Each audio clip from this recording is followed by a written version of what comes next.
اگر آپ کو ہماری ویڈیوز اچھی لگتی ہیں تو ہماری چینل کو سبسکرائب کر کے بیل بٹن دبا دیں اور ہماری ویڈیوز کو دوستوں کے ساتھ شیئر کریں۔ یہ 2026 ہے اور میں یہ بات کانپتے ہوئے دل کے ساتھ کہہ رہا ہوں، ہم ایسی نسل میں جی رہے ہیں جو نوح کے طوفان کے بعد سب سے زیادہ بگڑی ہوئی لگتی ہے۔ گناہ اب چپ کر نہیں ہوتا، گناہ کو سیلیبریٹ کیا جا رہا ہے، گناہ کو جسٹیفائی کیا جا رہا ہے، اور سب سے دکھ کی بات یہ ہے کہ مسئلہ صرف سوسائٹی میں نہیں، مسئلہ چرچ کے اندر بھی ہے۔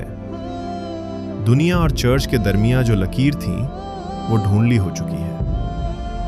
ورشپ دنیا جیسی لگتی ہے، پریچنگ موٹیویشنل سپیچ بن چکی ہے، اور کنوکشن کی جگہ کمفرٹ نے لے لی ہے، اور خدا کا خوف وہ لگ بھگ ختم ہو چکا ہے۔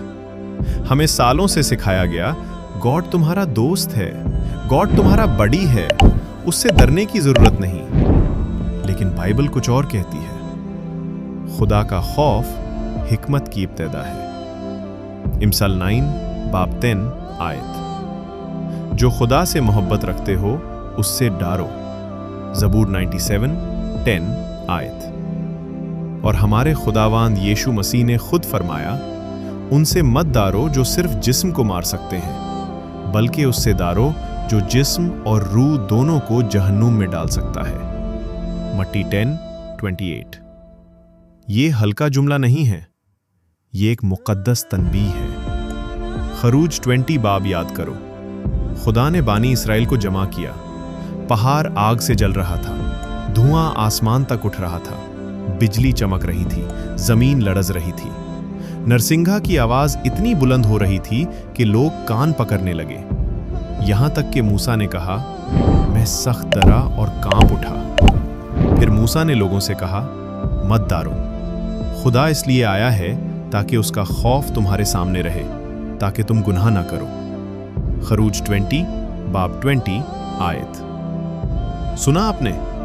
خدا کا خوف تمہیں گناہ سے روکتا ہے۔ آج اتنا گناہ کیوں ہے؟ گھروں میں، چرچ میں، پلپٹ پر، پرائیویٹ زندگی میں؟ کیونکہ لوگوں نے یقین کرنا چھوڑ دیا ہے کہ ایک دن ہمیں مقدس خدا کے سامنے کھڑے ہونا ہے۔ لیکن سن لو، ہر شخص، ہر مرد، ہر عورت، ہر رہنما، ہر مومن ایک دن خدا کے سامنے حساب دے گا۔ نہ بینک بیلنس دیکھا جائے گا، نہ ڈگری، نہ ریپوٹیشن، میئر ہوگا خدا کی پاکی۔ 10 آئے کم اس لیے نہیں دیے گئے کہ ہم فخر کریں، وہ اس لیے دیے گئے کہ ہمیں پتہ چلے کہ ہم انہیں اپنی طاقت سے پورا نہیں کر سکتے۔ خدا نے کہا، تم نہیں کر سکتے، لیکن میں نے ایک کو بھیجا جو کر سکا، اور اس کا نام ہے یشوع مسیح۔ جب تم اس پر ایمان لیٹ ہو، اس کی راست بازی تمہاری ہو جاتی ہے۔ لیکن غلط فہمی میں نہ رہنا، خدا اپنے قانون کو سنجیدگی سے لیتا ہے۔ میں ہی خدا ہوں، میرے سوا کوئی اور معبود نہ ہو۔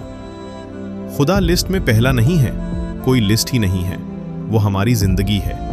پھر فرمایا، کوئی تصویر مت بنانا، تم خدا کو کسی شکل میں قائد نہیں کر سکتے، وہ روح ہے، اس کا نام بیکار میں مت لینا، اس کا نام پاک ہے۔ سبت یاد رکھنا، آرام کرو، عبادت کرو، ورنہ روح سوکھ جاتی ہے۔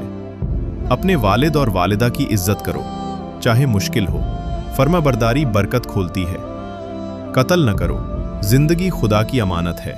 زنا نہ کرو، شادی ایک مقدس عہد ہے، یہ کیجول ریلیشن شپ نہیں۔ چوری نہ کرو، اگر چیز تمہاری نہیں اسے ہاتھ مت لگاؤ۔ لوگوں سے بچ سکتے ہو، خدا سے نہیں۔ جھوٹی گواہی نہ دو، جب تم جھوٹ بولتے ہو تم صرف انسان سے نہیں، خدا کے سامنے جھوٹ بولتے ہو۔ اور آخری حکم، لالچ نہ کرو، یہاں تک کہ غلط کا خیال بھی نہ چاہو۔ یہ کیسے ممکن ہے؟ کیونکہ ہر انسان کے اندر جنگ چل رہی ہے، ایک پرانی فطرت جو آدم کے ذریعے آئی، ایک نئی فطرت جو یشوع مسیح کے ذریعے آتی ہے، ایک مکری جیسی اندھیری انتظار کرتی ہوئی، ایک تتلی جیسی اوپر اٹھنے کے لیے پیدا ہوئی، جسے کھلاؤ گے وہ بڑھے گی۔